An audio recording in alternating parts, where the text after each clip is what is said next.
Inilah contoh seorang yang bernama Ayub. Bukalah Alkitab saudara dari Ayub pasal 1 ayat 13 sampai 20. Saya bacakan kepada Bapak Ibu Saudara, Ayub 1 ayat 13 sampai 20. Lihat bagaimana setan melakukannya kepada Ayub. Ayat 13, pada suatu hari ketika anak-anaknya yang lelaki dan yang perempuan makan-makan dan minum anggur di rumah saudara mereka yang sulung, datanglah seorang pesuruh kepada Ayub dan berkata, sedang lembu sapi membajak dan keledai-keledai betina makan rumput di sebelahnya, datanglah orang-orang Syeba menyerang dan merampasnya serta memukul penjaganya dengan mata pedang. Hanya aku sendiri yang luput sehingga dapat memberitahukan hal itu kepada Tuhan.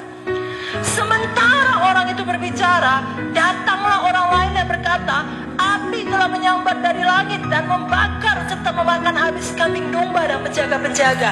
Hanya aku sendiri yang luput sehingga dapat memberitahukan hal itu kepada Tuhan. Ayat 17, sementara orang itu berbicara, datanglah orang lain yang berkata. Nah, Bapak Ibu Saudara perhatikan, belum siap satu masalah, datang masalah lain. Amin.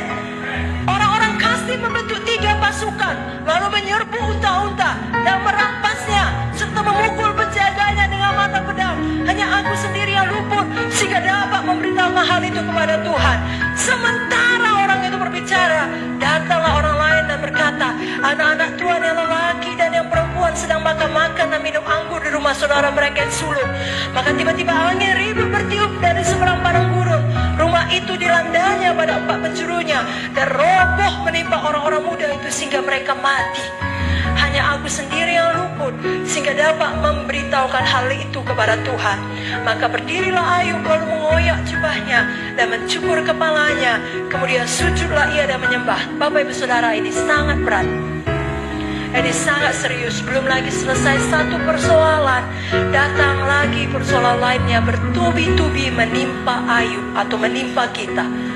Ini menunjukkan bahwasannya dari dahulu sampai sekarang, yang namanya kemalangan dan kesialan dapat terus-menerus bahkan sering terjadi dalam kehidupan manusia.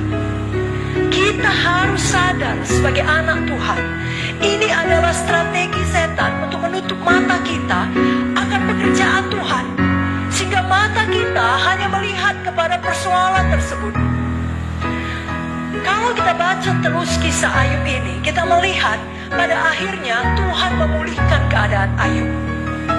Dengan cara apa? Dalam Ayub pasal 38 sampai 41, di situ Tuhan memberitahukan, bercerita kepada Ayub tentang pekerjaannya. Betapa hebat kuasanya, betapa dahsyatnya dia, betapa tidak ada yang dapat menandingi kuasanya. Lalu mata Ayub melihat kepada pekerjaan Tuhan dan dia dipulihkan. Bahkan dalam Ayub 42 ayat 10 dikatakan, Tuhan memulihkan keadaan Ayub dan memberikan kepada Ayub 2 kali lipat dari segala kepunyaannya yang dahulu. Bapak Ibu Saudara, jangan mau dibutakan oleh setan. Banyak persoalan kita, saya pikir belumlah seperti Ayub. Jadi jangan begitu datang persoalan menimpa kita, kita langsung jatuh di dalam jebakan setan. Mata kita langsung tertutup, mulut kita mengeluh dan berkata, di mana kau Tuhan? Kau tidak peduli lagi kepada saya, kau sudah meninggalkan saya. Lalu saudara menjadi apatis, tidak mau berdoa, tidak mau ke gereja. Justru di saat persoalan datang, saudara lari kepada Tuhan. Mendekatlah kepada Tuhan, Tuhan mendekat kepadamu. Berserulah kepada Tuhan, maka Dia akan menjawab engkau. Dia akan menunjukkan keselamatan yang daripadanya. Saudaraku yang pertama, dengar baik-baik. Mari kita putuskan untuk senantiasa melihat ada pekerjaan Tuhan bagi kita tiap-tiap hari. Tiap-tiap hari kasih karunia-Nya baru. Dan tiap kali kita melihat pekerjaan Tuhan, maka iman kita dibangunkan ke arah firman. Tapi tiap kali kita membuat pilihan yang salah, kita melihat kepada besarnya persoalan, betapa besarnya penyakit, betapa kacaunya rumah tangga, kepada semua yang negatif, pekerjaan yang disodorkan oleh setan, maka iman kita juga bergerak ke arah yang negatif, kepada kuasa setan. Jangan demikian. Biarlah iman kita bergerak kepada firman Tuhan, kepada pekerjaan Tuhan. Saudaraku, lihat selalu Allah turut bekerja dalam segala sesuatu mendatangkan kebaikan bagi kita. Lihat pekerjaan Tuhan. Daud menuliskan banyak mazmur tentang pekerjaan Tuhan. Bahkan ada satu pasal penuh di mana dia terus-menerus mengatakan mengenai pekerjaan Tuhan. Dan disambung dengan ucapan bahwasanya untuk selama-lamanya kasih setianya. Yakni di dalam Mazmur 136. Daud berkata, bersyukurlah kepada Tuhan sebab Ia baik. Bahwasanya untuk selama-lamanya kasih setianya. Bersyukurlah kepada Tuhan segala Tuhan sebab Ia baik. Bahwasanya untuk selama-lamanya kasih setianya. Bersyukurlah kepada Allah segala Allah sebab Dia baik. Bahwasanya untuk selama-lamanya kasih setianya.